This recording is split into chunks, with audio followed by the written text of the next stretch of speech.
All right. Well, it is 10 a.m. Pacific and 11 a.m. Mountain.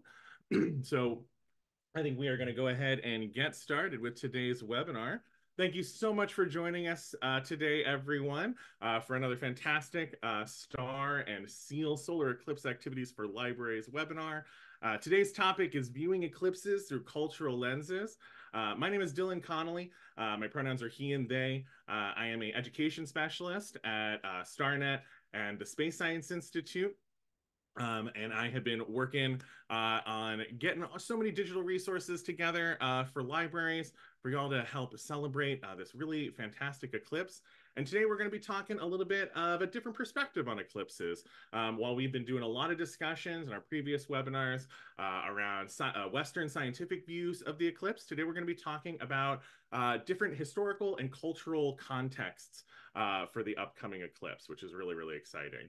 I'm joined today by my colleagues Sky and Claire from the Space Science Institute, who are going to be providing some chat support, sharing out the link bank for today's webinar, which I've already shared. But Sky and Claire, if one of you wants to share that again, that contains the links to everything we're going to be talking about in today's webinar.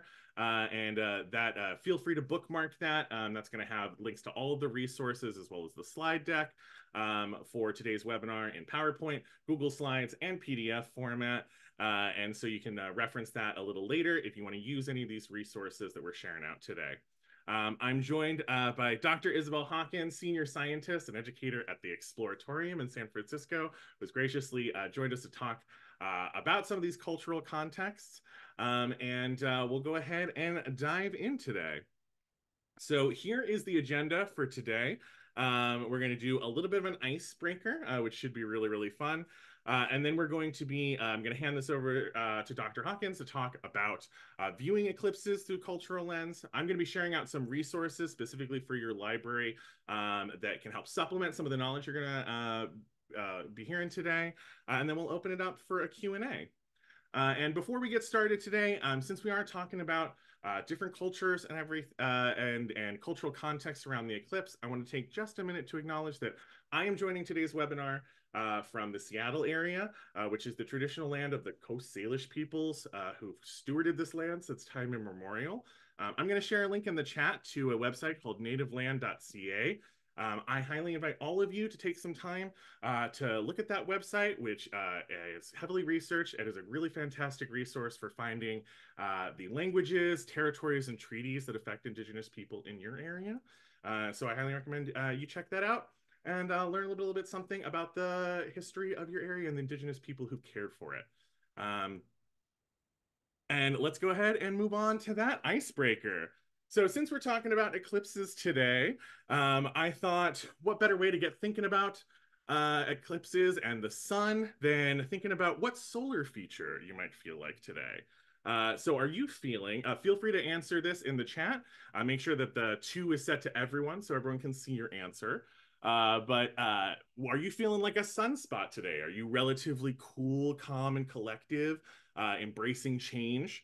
Are you a solar prominence? Are you showy and bright, but also feeling grounded and connected to the surface of wherever you're at? Are you a coronal mass ejection? Are you powerful and influential, ready to mess some things up, maybe knock out a satellite or two?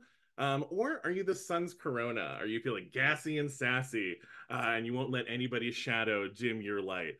I am feeling definitely somewhere between a solar prominence and the corona. I'm feeling a little showy. I'm ready to put on a show for y'all and share some cool resources. And let's be real, I'm always feeling a little sassy and gassy. So how about y'all? How are you feeling today? Which one of these 4 or more than one describes how you're feeling today? Isabel is feeling between a sunspot and a prominence. Kim is feeling like a sunspot day. A lot of sunspots. Really cool. Cool, calm, and collected. I love that. Tuesday morning vibes. A lot more sunspots. We got a coronal mass injection. It's been that kind of day, Vicky. Totally been there. Claire's feeling like a coronal mass ejection in Cleveland. Allison's feeling a little bit between a corona and a prominence. Anne is feeling like a black hole. All her problems are being absorbed here and she's collapsing. I am so sorry to hear that, Anne. Hopefully, some of the knowledge and the stuff we're sharing out today is going to brighten your day a little bit. Maybe turn you from a black hole into a white hole, maybe. Margaret's feeling like a solar prominence. Lynn's feeling like a healthy mix of all four. Elizabeth is feeling like the sun's corroded just because she likes the rhyme of sassy and gassy. Not gonna lie, me too. Brooks, also from the Space Science Institute, nice to see you, Brooks, is feeling like a sunspot. Margaret has so much to do, needs to stay grounded. Tony coming in from Pullman, Washington. Nice to see another Washingtonian. Tony's feeling like a sunspot today. Linda and Tori feeling like a Cronin sunspot, respectively. Excellent.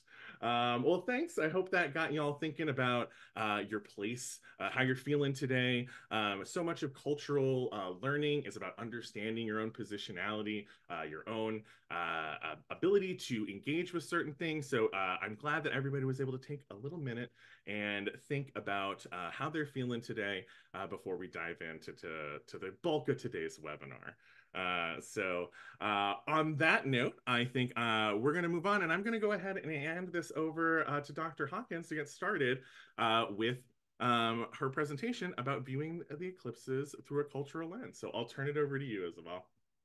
Thank you so much, Dylan. Are you able to hear me okay? I think you're coming in fantastic, and just let me know when you'd like me to move through the slides. Fantastic. Thank you so much. So thank you, Dylan. You've been amazing and such great support for preparing this presentation. It's a great honor for me to be here today. I also want to thank Claire and the rest of the amazing team at Space Science Institute and welcome the STARNet community to this webinar. STARNet has been around for so many years, providing excellent resources for educators, librarians, and other amazing interested people in space sciences. And now that we have this great total solar eclipse coming up, it was a wonderful opportunity to be able to share with you again. I remember last time I was able to share after the 2017 eclipse as we prepare for new adventures in relationship to the sun and the moon. And I'm really delighted to be here. I also acknowledge that the Exploratorium sits on the unceded lands and waters of the Ramaytush Ohlone of the Bay Area in San Francisco. I shared our full land acknowledgement in the chat. I also want to say that I'm she, Elia pronouns, and I'm very happy to be here with you to share this moment. So when it comes to eclipses, the experience can really mean different things to different people. And as you may very well know from having perhaps experienced an eclipse sometime in your lifetime, both a lunar eclipse and a solar eclipse, these are experiences that imply a variety of interpretations, different meanings, depending on your particular background, where you grew up, how much science exposure you had, what is your cultural context.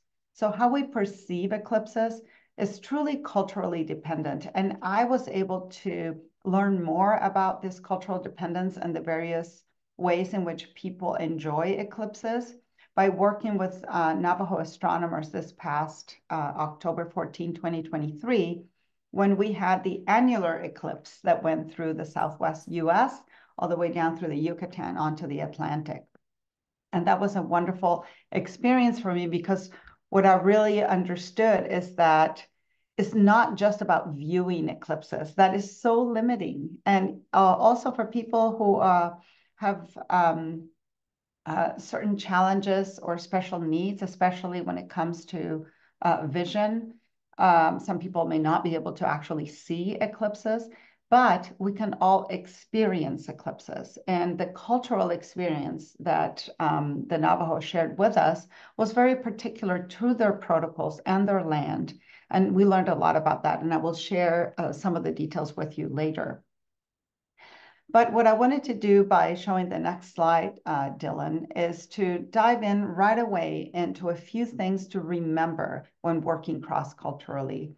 As library educators, as professionals in the educational context, we encounter cross-cultural opportunities a lot in this beautiful, diverse country that we live in.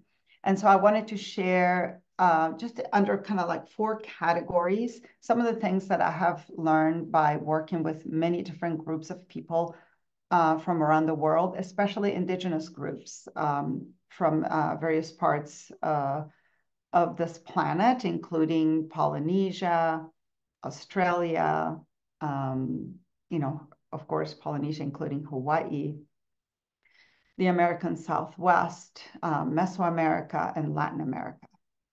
So the first thing I wanted to just tell you something that my mentor told me a long time ago. She has passed away.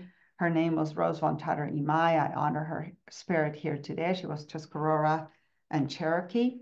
And she told me once, working cross-culturally is not a contact sport. It is a lifelong journey. And within that frame, you can realize that the work is always nuanced, that you are going to make mistakes, that we all make mistakes, but that we have to embrace the work as something that is an opportunity for us to have continual growth. So the images and stories I'm about to share with you are the result of more than 20 years of sustained collaborative work with Indigenous partners. And I will share with you the knowledge that they have given me generously, together with the permission to disseminate it. So that's a very important aspect, is that by working in collaboration with your partners, they will tell you what they are comfortable you sharing and what is for you only. Sometimes they would say, this is just for you only. And so that means that we have established a certain rapport or level of trust in which they're comfortable sharing certain aspects that might be esoteric knowledge or knowledge that only belongs to the community. But many times we are very insistent from the Western perspective, because we value curiosity so much. We just ask a lot of questions, and sometimes they will be very reticent in terms of sharing knowledge. And the reason is that maybe that knowledge is not for them to share, even among themselves, because sometimes it is restricted to certain people that have certain responsibilities for the community.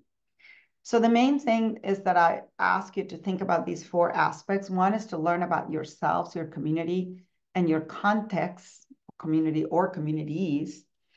And the main thing is just contacting the cultural bearers. Who are the people that actually represent these various communities where you live or that you want to collaborate with? Make contact with them and establish a relationship. That relationship will be nourished through reciprocity. So by being reciprocal with your communities and with the earth, you will demonstrate that you are willing to engage in this long-term relationship. Also understand the constraints, which is really important, because sometimes we feel that, oh my God, it's too hard to work cross-culturally because we cannot meet people's expectations and constraints. But that is not the point. I think the point is, what are those constraints? We all have them. You know, if you work at a library or a museum, we have constraints, budgetary constraints. The federal government, you know, has certain restrictions. If you have a federal grant, there's all sorts of things that we have to think about and consider. And they also have constraints, our partners, our local partners, if it's a community-based organization, what have you. So, but the main thing is to honor clear expectations for everyone involved. And that's where this consistent interaction, so that people will have the confidence to share with you what their constraints are, is really important. Spending a lot of time in this area is important, and you do it through that strengthening relationship face-to-face by being reciprocal. And also celebrate together. Sometimes we, you know, do a project and we just move on to the next in a very linear fashion, instead of going around a cycle in which we are taking a pause to celebrate and reflect, and also to affirm the collective well-being, yourselves and your communities. So mistakes will be made. If you make a mistake, apologize, learn from it, keep up the good work, and really be reflective about what happened and how to improve things for the next roll around. Okay, so let's go to the next slide. I love this image because lunar eclipses are some of my favorites, and you can see this beautiful telescope image of a lunar eclipse. Of course, we know that lunar eclipses are very safe, perfectly safe to view with the naked eye. But this is a question that I get a lot. You know, is it safe for me to view a lunar eclipse with a naked eye? And it is absolutely safe to view it. Please note that the red light of the fully eclipsed moon as it looks in this telescope image. I want you to notice that and pay attention to how beautiful the moon looks with the Maria, the craters, the mountains that we can see in all the detail. So let's go to the next slide, please. Okay, so how does a lunar eclipse happen? What causes a lunar eclipse? So here's just a very simple image that shows the three protagonists of an eclipse, which is the sun, the earth, and the moon. You can see them that they are on a line with the earth between the moon and the sun. So it is actually the shadow of the earth that falls on the moon, causing the lunar eclipse. So you see two different types of shadow, the umbra, which is the darker shadow of the earth falling on the moon, and the penumbra, which is a more tenuous shadow. So the penumbra will cause a partial lunar eclipse. The umbra will cause a total lunar eclipse. So lunar eclipses can be seen from entire hemispheres, the dark side of the earth. And that's why perhaps a lot more people have seen a total lunar eclipse, because you can see it from the entire hemisphere. So a lot more people can actually do that. So let's go to the next one, please. So solar eclipses, that's what we're here probably to learn more about and to get excited about, because we have one coming on April 8th. So solar eclipse, as you can see, is an opportunity to see our star completely covered by the moon, the photosphere of the sun completely covered by the moon, which is the only time from here on the surface of the earth that we can see the corona, or the outermost atmosphere of the sun, which is perfectly safe to view because the corona of the sun is only as bright as the full moon. So when you see the sun completely covered by the moon, the photosphere completely covered, it is safe to remove whatever protection you have, your eclipse glasses. You can actually look up with the naked eye and see totality, but only during those few minutes of totality, which is, in this case, most of the trajectory will be able to experience a 4-minute or so eclipse at totality. Okay, let's go to the next one. Now, what causes a solar eclipse? So here's the image again, but you might notice that now the moon has become in between the earth and the sun, and it is actually shadow of the moon falling on the earth that causes the sun to completely be obscured and causes the solar eclipse that we're going to see. This only happens occasionally because the moon doesn't orbit in the exact same plane as the sun and the earth do. So the orbit of the moon is tilted 5 degrees with respect to the orbit of the earth around the sun, and that's why we do not have an eclipse of the sun and then an eclipse of the moon every 2 weeks. If everything was in the same line, that's what we would have. But now it is actually on the node, so the intersection between those two planes, and when the three bodies are aligned along that node, that we actually have either a lunar or a solar eclipse. And again, we have the umbra and the penumbra. If you are in the umbra of the moon, the shadow of the moon and the earth, that is called the path of totality. That's where you're going to see a total eclipse. If you are in the penumbra, you're going to see a partial eclipse. Okay, let's go to the next one. So on April 8th, 2024, there will be a total solar eclipse in the northern hemisphere. Totality will only be visible in this thin swath called the path of totality. If you're outside of it, you will experience the partial eclipse. So this path of totality, it is a band, or is the shadow of the moon, which is either a circle or an oval, traveling on the surface of the earth at almost the speed of sound. And it is only about 150 kilometers or 80 or 90 miles wide. So it's a very narrow band, and you have to be right in it. And the closer you are to the center of that path, the longer your eclipse will be. Okay, let's go to the next one. Now, I wanted to also point out that there is a penumbral lunar eclipse coming on March 24th and 25th. And you might notice that it's 2 weeks before the total solar eclipse. It is the lunar eclipse that is paired with the April 8th total solar eclipse. And solar and lunar eclipses do come in pairs, because when the two orbits of the moon around the earth and the earth around the sun cross along those two nodes, when the three bodies are aligned on one node, 2 weeks later, they will be aligned on the other node. But sometimes you will get a total eclipse on one side and a partial on the other. Not at all times will you get total on both sides, okay? And just to give you an example, following the March 24 and 25 penumbral lunar eclipse and the April 8th total solar eclipse, the next pair of eclipses will fall on September 17, 18 and October 2nd. And the first pair of eclipses in 2025 will be on March 13, 14, which will be a total lunar eclipse, and March 29th, which will be a partial solar eclipse.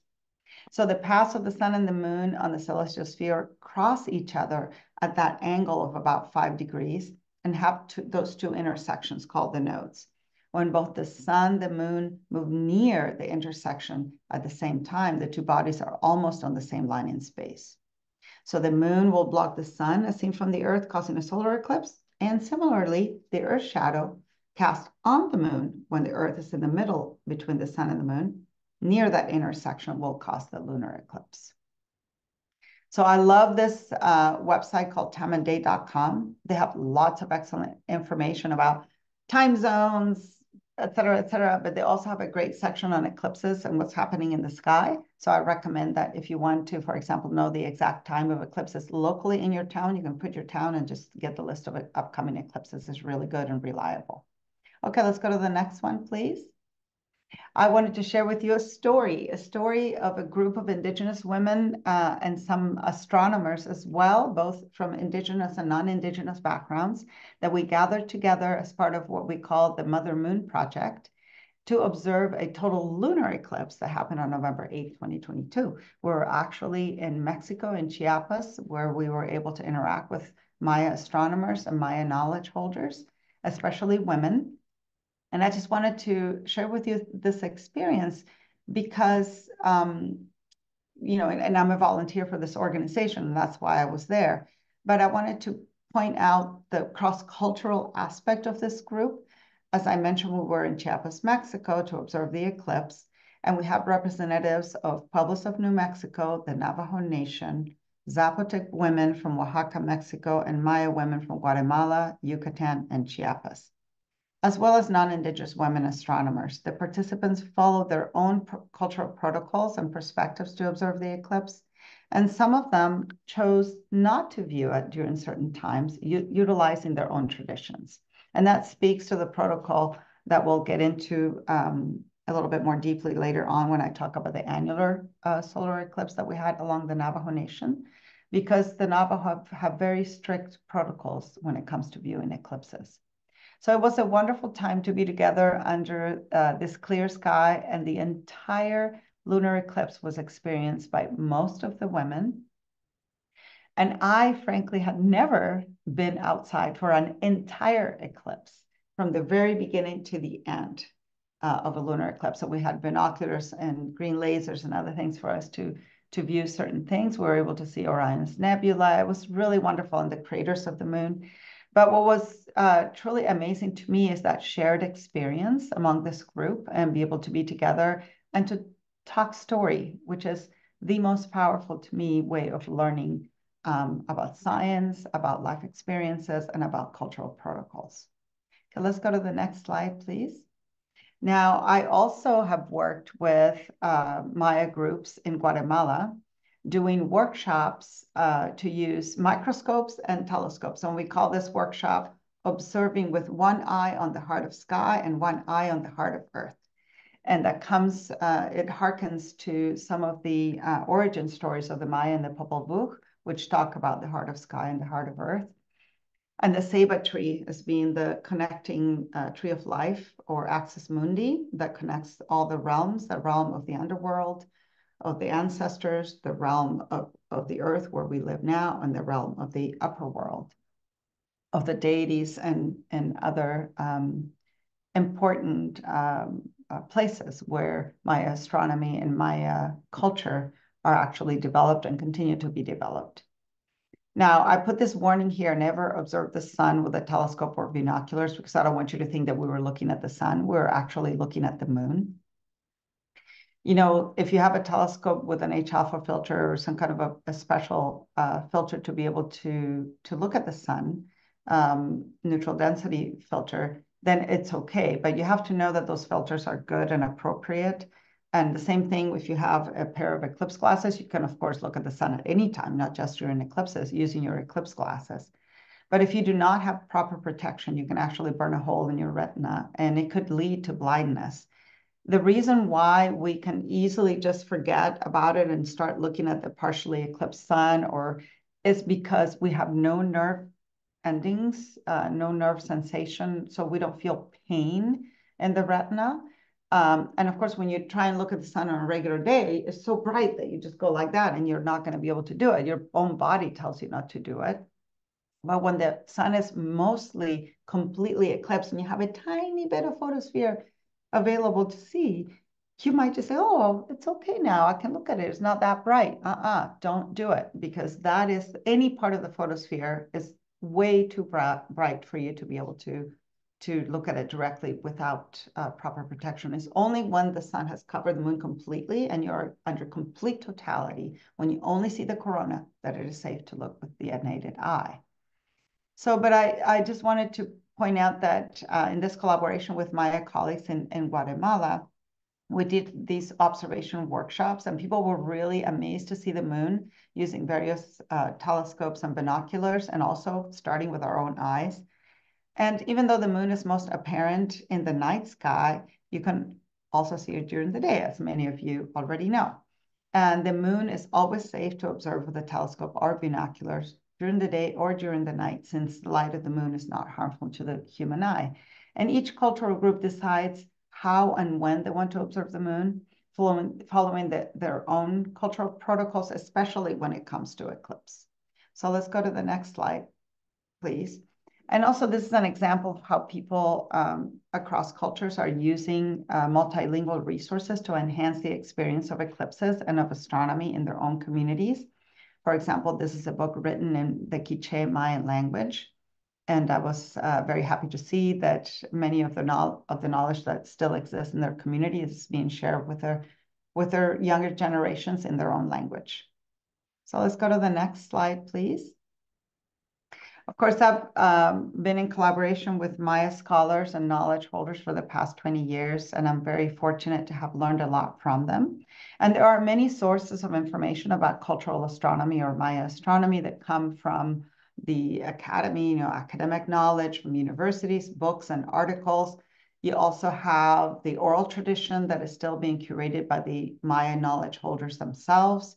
You also have the ancestral sites like pyramids, platforms, and other temples that many of them being aligned to solar motion, to the stars, the Pleiades, equinoxes and solstices, zenith passage, nadir passage of the sun, which is a phenomenon that occurs only within the tropics when the sun is directly overhead and your shadow disappears at noon, or when the sun is directly underneath at midnight. And these particular solar positions are very tied to cultural protocols, such as when the sun is straight above during the zenith passage, you have what is called the Day of the Holy Cross. So many of these dates are conflated with Catholic traditions as well. And for the nadir passage of the sun, when the sun is straight underneath at midnight, is when Day of the Dead happens. So the sun is waking the ancestors for them to come and visit the communities. So many of these traditions that now are tied to Catholicism or contemporary community celebrations actually have an astronomical underpinning. And as we know, the Maya astronomical legacy is very well known around the world. And the astronomical knowledge is expressed through a variety of means, including their sky traditions and their stories. But also, I wanted to point out that there are some historical documents, particularly for codices, or these accordion-shaped bark books, and that the legacy of astronomy is very well known through depictions of Maya astronomers themselves, or, for example, in this image that we see both the agricultural and ceremonial Maya calendar systems depicted in this one image. But there are now still known that there are still more than 20 calendars that are still curated by Maya people in Mesoamerica today, which are called Akihab, or calendar keepers. Let's go to the next image, please. Now, this image comes from one of those codices or accordion-shaped books called the Dresden Codex, and it actually shows eclipse tables. So the lunar eclipse is on the left and the solar eclipse is on the right. So you can see that there is some kind of an icon or a figure that has the left side light, the right side symmetrically dark. So these are representations of the two types of eclipses. So the Maya were able to actually predict the frequency of eclipses. They just couldn't tell where a total solar eclipse would happen. Let's go to the next one, please. So the relationship of the sun and the moon is acknowledged throughout their oral traditions, stories, but also the Popol Vuh, which is the Maya origin story. And I saw that in your list of links, the STARNet community resources, that the Popol Vuh is part of the one of the resources featured. So I encourage you to go and look at that, because the origin story really speaks to the astronomy of the Maya. And let's go to the next slide. So I'm showing you these art pieces. We might just at face value say, oh, this is a ceramic plate. It is a funerary plate. We know that because it has a hole in the middle. And so the funerary objects that are found in tombs actually needed to be ritually killed. So you kill the function of the plate. And that's how the plate, which has its own energy, can also die together with the person that is being buried with the plate. But I just want you to notice that you see a turtle in the middle, kind of the lower middle of the plate. There's a turtle. On the right-hand side and the left-hand side, there are two personages, I don't know, individuals, I guess, which represent the sun and the moon. And then through the middle of the turtle, you see the maize god or the corn god, which is the father of the hero twins, the hero twins being represented by the sun and the moon. So this plate is actually an astronomical chart, because the sun and the moon are 180 degrees apart. And if they're 180 degrees apart, you know it was a full moon, right? And also, we know that Orion, during the time that the dates of this particular plate, the mythical date, which is the origin story of the Maya, Orion was in the underworld, and the sun god is emerging through the zenith sun. So this is actually an astronomical chart. So by working cross-culturally, you can also start thinking about how information is curated, how information is stored, how information is passed on from generation to generation. It is not just through written documents or articles or going to the university. It is also through many forms of human expression. And let's go to the other slide, which is another example of another astronomical chart. This is actually a vase, a Maya vase that has been, like, the whole design has been peeled out so that you can see the whole of it at the same time. So the image is by Patricia Martin Morales, who's Yucatec Mayan from Mexico. So in here you see a ceiba tree on the left, which is the tree of life, or the tree that connects earth and sky. You see a scorpion at the bottom, and at the top you see a bird, a macaw. And then on the right-hand side, you see one of the hero twins, Hunhunapu, who's actually throwing a dart trying to kill the bird. So in the Maya cosmology, seven macaw is the Big Dipper. The seven stars are the Big Dipper. Scorpio is the constellation of Scorpio. The ceiba tree is the Milky Way. And actually, since the scorpion is also a harbinger of water, this is announcing the rain. So it's telling you how the constellations are arranged in the sky with the Milky Way in the middle during the time when the rains come. And I have seen this with my own eyes, lying at an ancestral site in the Yucatan in March, when the March equinox rains are about to begin, and you had the Big Dipper on one side of the Milky Way and Scorpio on the other side. So this is also an astronomical chart.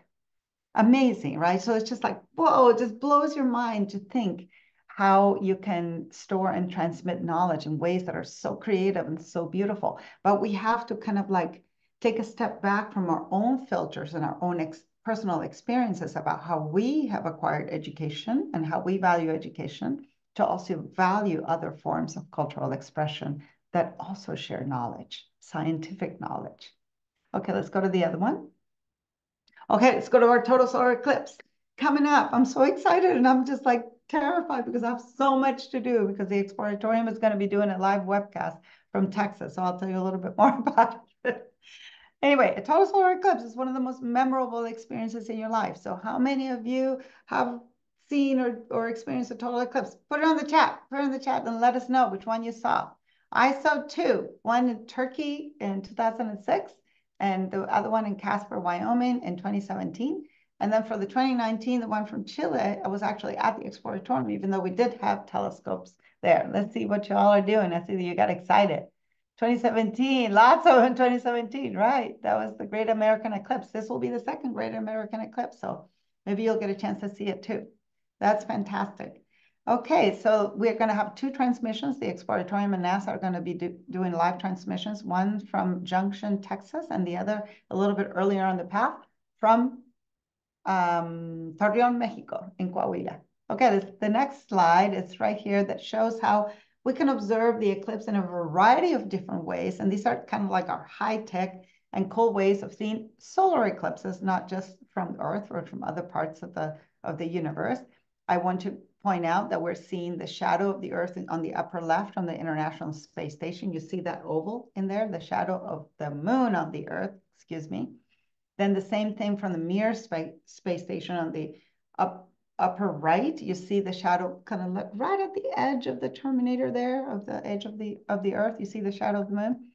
Also from the Hinode Japanese solar spacecraft, we see the moon coming between the spacecraft and the sun. And a ground-based total eclipse view, which hopefully we'll all get a chance to experience on April 8th.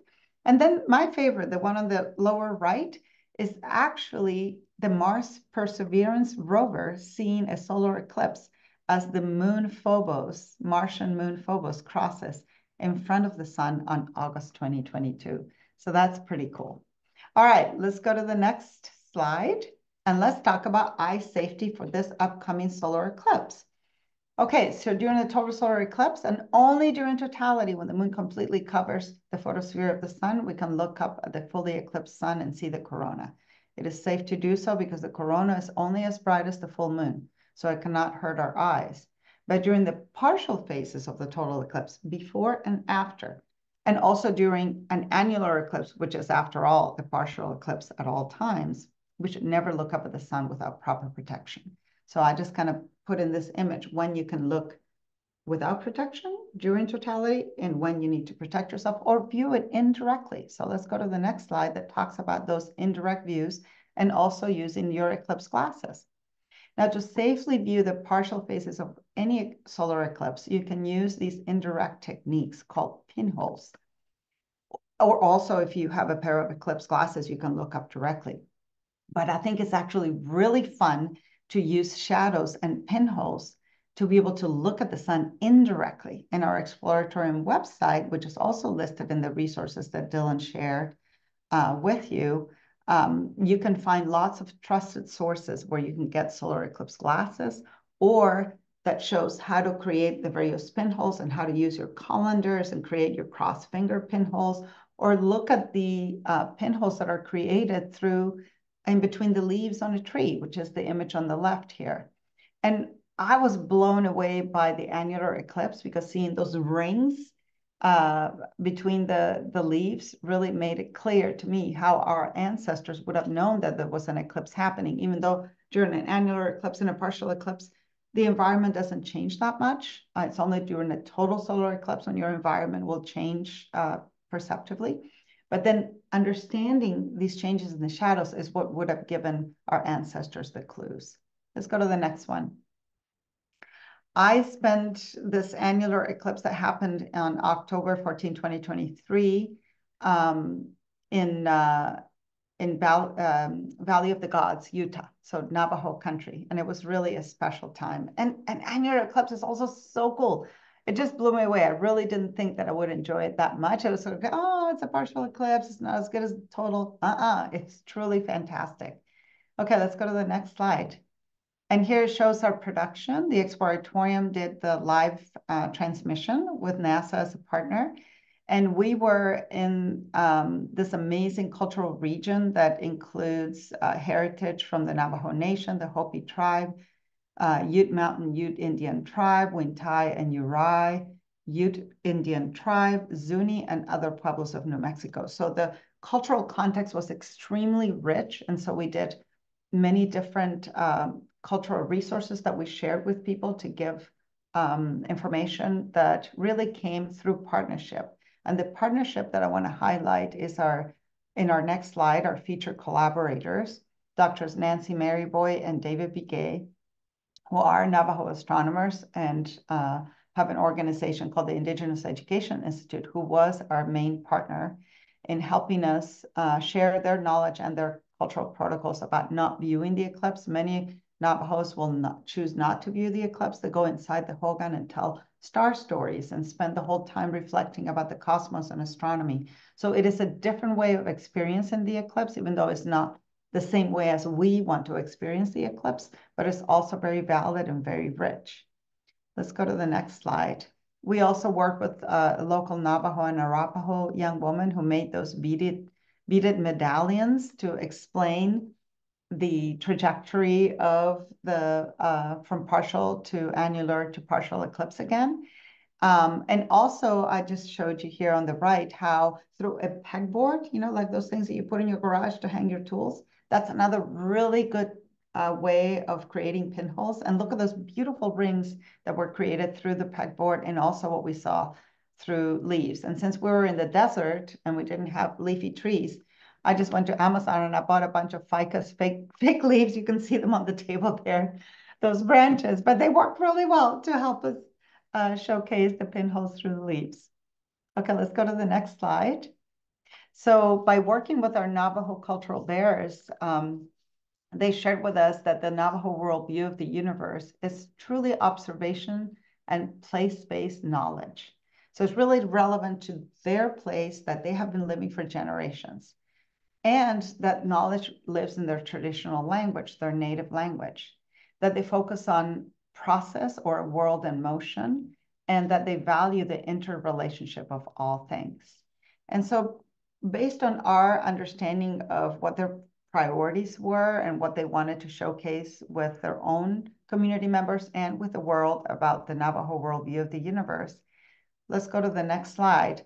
We created a poster, an eclipse poster written in the Diné language. So the blue type in there is actually Diné language, and the white is the English translation. And David Begay, who was the Navajo astronomer that was our collaborator, he worked with an elder, a Navajo linguist, even though he himself knows the Diné language very well, but he wanted to make sure that some of the old language could be represented here. And also to showcase from their perspective, why it's important to study eclipses, what are the Navajo protocols for viewing or not eclipses. Some people decide to view, some people do not, and eye safety. So that was kind of the focus of the poster. Was extremely popular. NASA has also printed many, many copies of this. And Dylan, if I have not given you the PDF of this, I will do so, but it is in our Exploratorium website. So we have a very nice video on Diné or Navajo cosmology and belief system around eclipses. And we also have this poster in our Exploratorium website. It's already linked in there, just exploratorium.edu/eclipse. I will put it here on the chat. And that Eclipse website is in the link in the resources that we've been sharing out today. So if y'all are interested in checking out that Exploratorium's resources, the Exploratorium's Eclipse Hub is linked in the link bank we've been sharing out all day. Okay, cool. So let's go. I have 2 more slides. So let's go through them really quickly. This slide shows our partners in Torreon, Mexico, who are also part of our Eclipse transmission. We're gonna have telescopes there. We're gonna use their telescopes in their planetarium in Torreon, Coahuila. They're actually the seat of all of Latin America for this total solar eclipse, especially Mexico, because the path of totality starts in Mazatlan, goes through Durango and Coahuila, the states of northern Mexico, then through Texas and out through Maine. But they will have actually the best opportunity to have clear skies, so let's hope so, more so than the rest of the continental US. So we're very excited to collaborate with them. But what I was showing them here is how to use their own fingers, use your own body as the instrument of observation. And that's where I always like to start with my students, is not go to the eclipse classes, don't go to the telescope right away. begin with their own bodies as the instrument of observation, their capacities for noticing, which is doing the cross fingers. And then you can see on the right-hand side that the cross fingers of this woman create pinhole cameras, and that what gets imaged on the ground here on the white floor are actually images of the sun. That's why they look round, even though the cross fingers are not round. And the same thing you can do with a slotted spoon from your kitchen, or a colander, or a pegboard.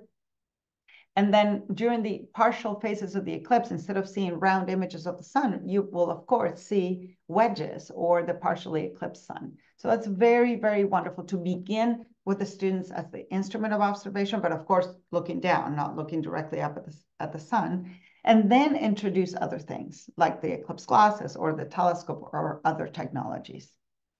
And then the next picture I want to show you is a really good way that our Mexican partners came up with to protect eclipse glasses, the use of eclipse glasses, to not be wasteful, and to be able to use it the next time, and to provide an equitable and orderly opportunity for the public or students to view the partial phases of the eclipse with the eclipse glasses using a clothesline. So an eclipse glasses clothesline is really, really a wonderful way for you to organize that viewing experience and protect the eclipse glasses, be able to use them one more time. Because otherwise they get just, thrown about or misused, and then they get scratched and you don't get them back, and it's a thing. So they came up with this thing, el tendedero de los anteojos de eclipse. It was fantastic. Okay, one more slide, or two more slides, I guess.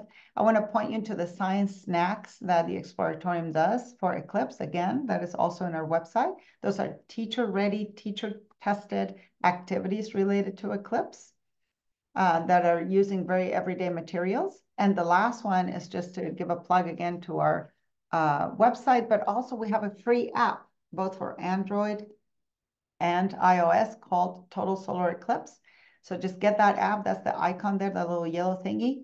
And you can get the images of the eclipse only, telescope only, or you can get the full-length, hour-long Spanish language program or the English language program.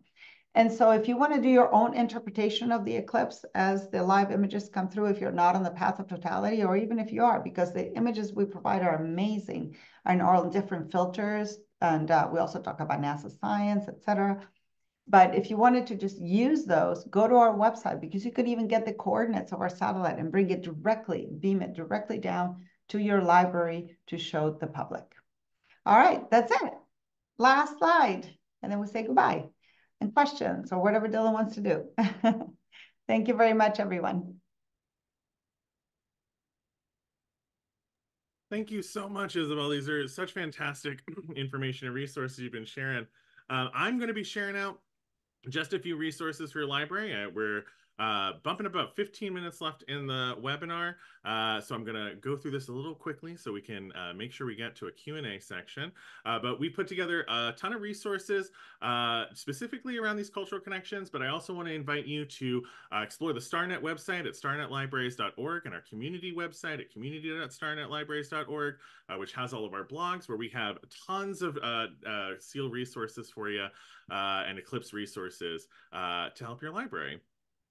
So included in the link bank, we have a list of some really fantastic books that are available in both English and Spanish for readers of all ages, that if you wanted to acquire some of these to have as a display, if you're planning on doing some passive programming at your library around the eclipse, or even just in the next month coming up on the eclipse, if you have any of these in your collection or want to acquire them, we have links to those books in that link bank. Isabel has also provided us with some fantastic ebooks from a previous project that she was involved in called Traditions of the Sun. And all of these are available multilingually. There's two different books: A Photographic Journey to the Yucatan and The Sun-Earth Connection at Chaco Cultural National Historical Park. The first is available trilingually in Yucatec Mayan, Spanish, and English. And then is also available in Tzotzil Mayan.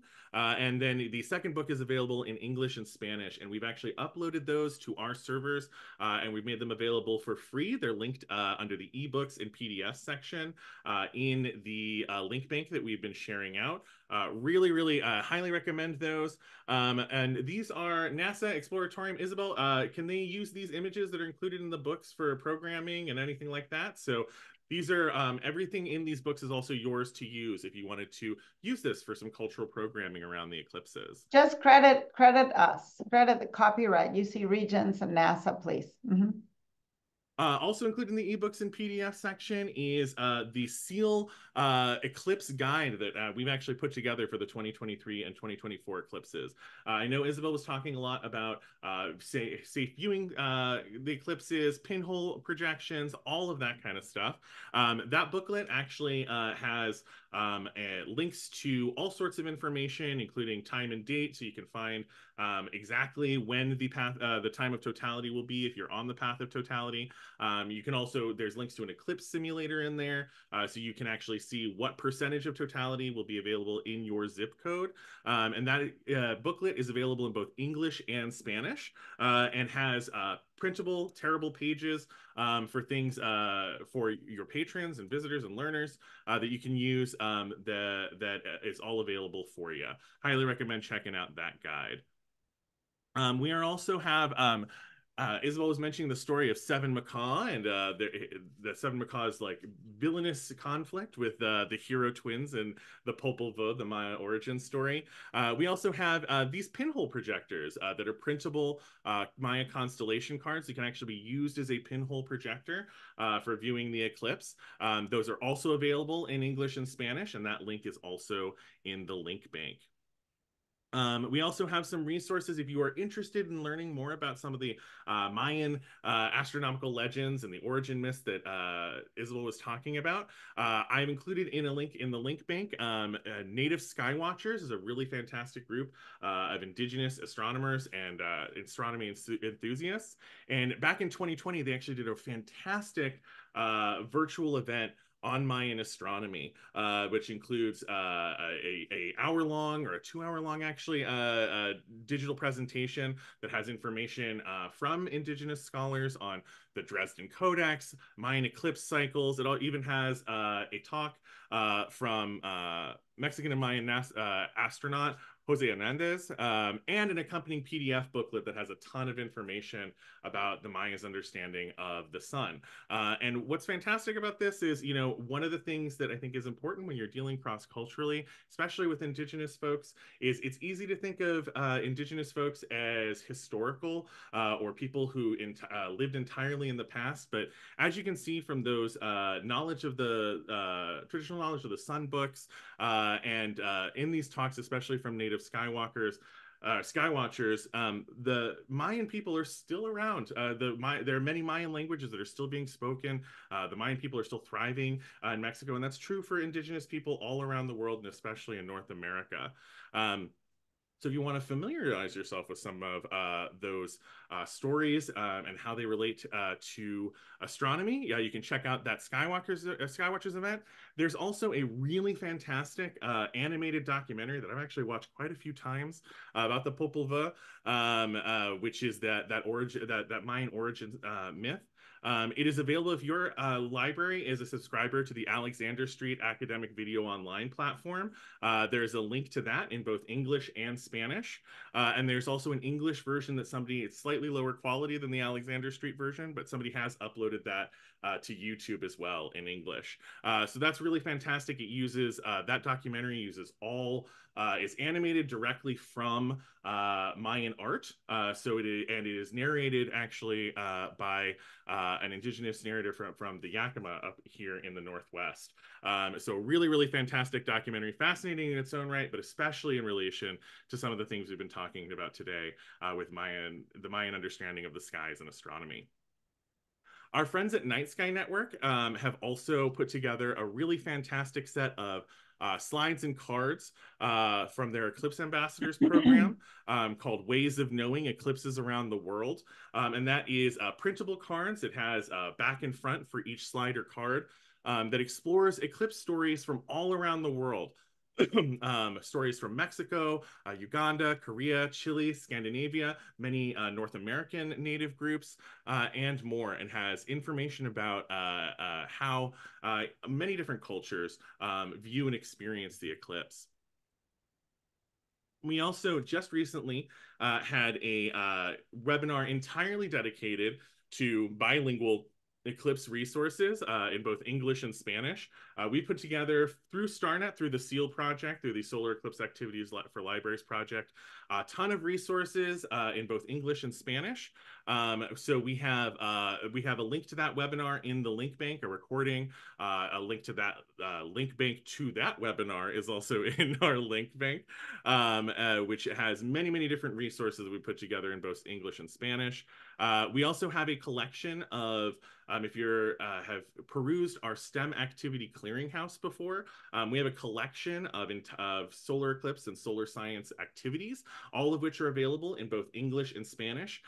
We have things like how to build your own eclipse viewer out of any box that has the background science about what a camera obscura is, which is what a pinhole projector is, how to build one of those out of any box, how to turn that into an engineering design challenge.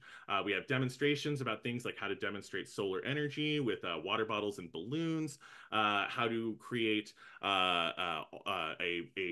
were talking about holding on to eclipse glasses through that eclipse clothesline. If you wanted to hand out individually, we have a printable, foldable eclipse glasses storage case that you can print out of cardstock. Ton of really cool stuff. Highly recommend checking out both that webinar and that collection. The links to that recording and more are in our link bank. So that is, and we have like I said, all of these resources that we've been sharing out today are available in the link bank. We have links to the Constellation card, that Native Skywatchers event, the Popelvuh documentary. We also have a link to the bilingual Smithsonian Living Maya Time website. So tons of ways for you to learn and get some resources around Mayan astronomy. We have a link to the Exploratorium's Eclipse site, a link directly to the Navajo and Dene understanding of the cosmos, a subsection of the Exploratorium's website, those ways of knowing eclipse slides and cards, those books we were talking about earlier, and much more. So please be sure to check out that link bank. I'm going to ask Sky or Claire throw that in the chat one more time. And now that we've got just about 5 minutes left in the webinar, we'll go ahead and open the floor up to some questions. You can feel free to unmute if you're feeling brave, or throw that into the chat. I know that we had some questions in the chat as we were going. I know that we had a question about solar filters. I did put a link in the chat to AAS's optics filters website. They have information about how to find the proper filter for your camera or telescope if you are planning on using that for any of your programming. There was a question, Isabel, about using the Dene poster that you put together about the Dene knowledge and safety for the eclipse. If folks wanted to use that, should they just credit the Exploratorium on social media? Excellent. Exploratorium and Indigenous Education Institute and NASA. Those are all that information. I'll write them in here. Excellent. Thank you so much. All right. Do we have? So yeah. So Mercedes, you can go ahead and post that to your social media credit. Isabel is putting that information of who to credit in the chat right now. Excellent. Does anybody have any other questions? Feel free to unmute and ask.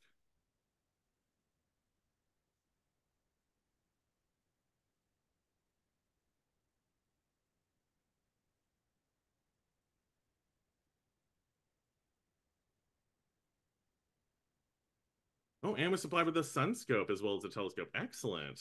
Cool.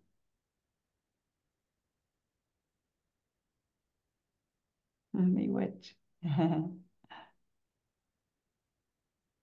Oh, Annika, the link to those constellation cards is in the link bank we've been sharing out under the Mayan astronomy and eclipses.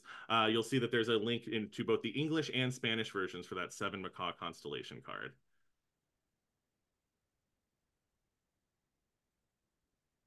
Yadira, thank you. Oh, well, thank you for attending. It's fantastic.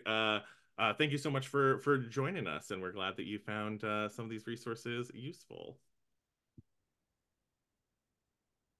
I just, I just want to share one more thing. So, we used to have the Exploratorium website that was completely redone for these two next eclipses. We used to have a cultural around the world, stories of eclipses from around the world. And to be honest, I don't know who wrote that. That was before my time at the Exploratorium, and we just couldn't find out who had written that page.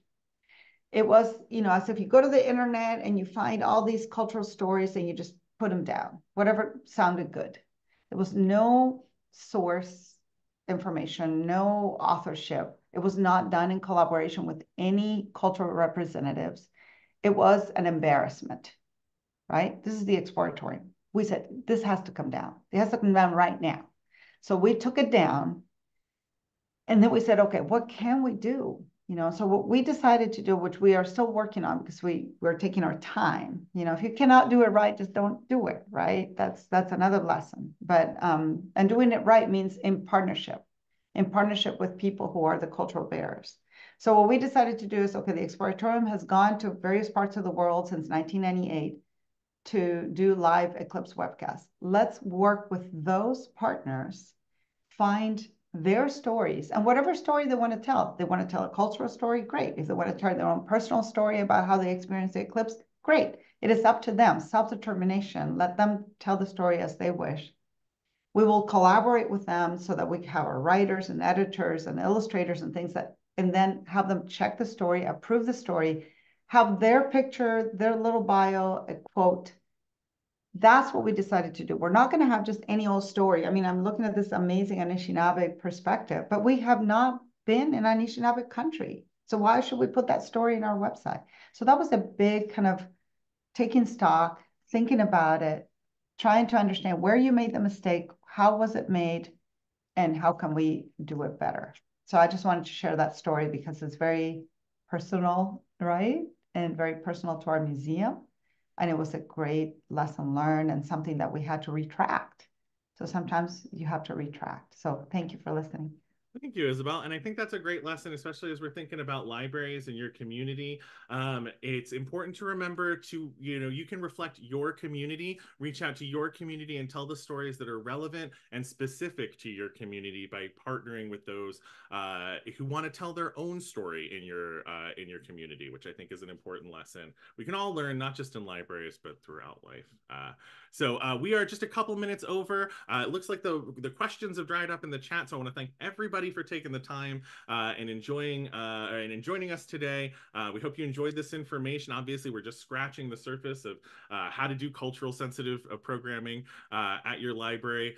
So we hope that this helped kickstart a new way of viewing the eclipse through a lens other than science. Thank you so much to Dr. Isabel Hawkins for joining us today. What a fantastic presentation. And we're just overall, I'm tongue-tied just thinking about how joyed I am sharing this information out with all y'all. We're going to be posting this recording to our YouTube channel. I'll also include that. I'll update the link bank once that recording is up. So if you want to refer back to this, please bookmark that link bank. We'll go ahead and throw that in the chat one more time to make sure you have it. And we'll update that link bank with the recording a little later on. Thank you so much for joining us. Thank you to Dr. Hawkins. Thank you to Claire and Sky and all my wonderful colleagues at SSI. And I hope you all have a fantastic rest of your day and enjoy that eclipse in just a few weeks. Thanks so much for joining us, everyone.